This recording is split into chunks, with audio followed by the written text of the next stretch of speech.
kìa. Tí nó cho nó chạy này. Mình chạy rồi chứ cần đeo dư. Chạy nữa.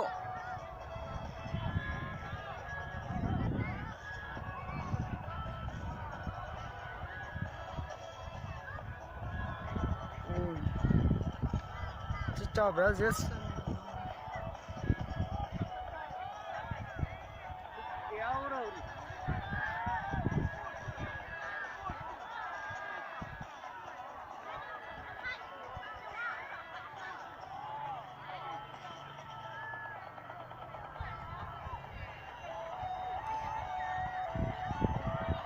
Lại để ông say rượu à?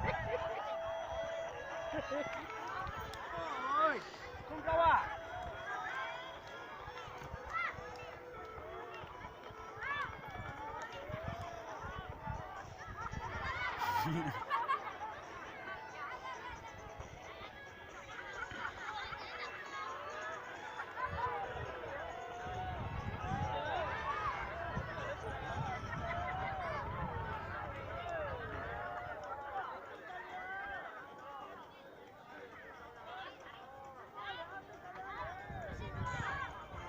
Thằng kia nhìn nó rõ đi. Đi.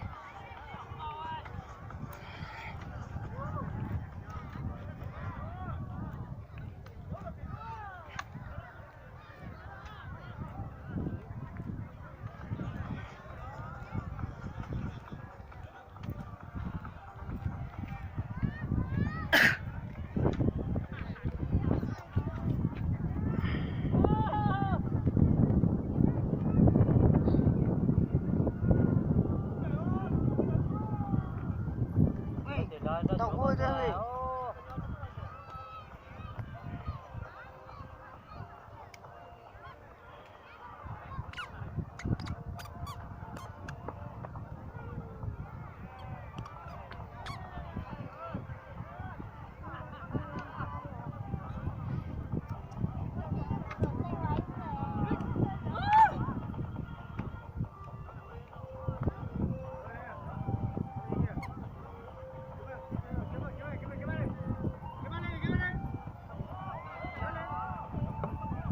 Đào rồi, xem nhiều to.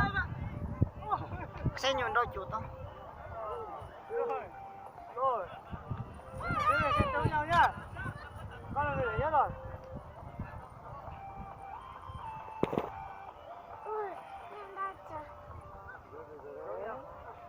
Đừng có bắt được. Chạy ở đây. Dẫn đi em. Coi phim ạ.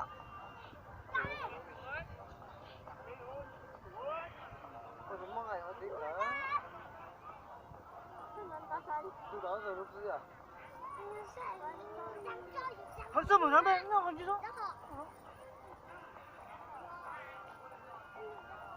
Đâu có chị. Sao lấy cho cái số gì mà tôi. Mà tôi. À.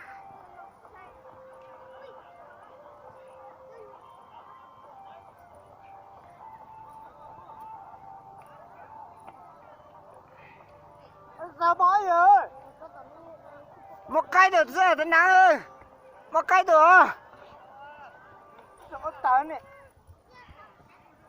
Coi tự nhiên chúng ta nhiều đông nhiều cái đó.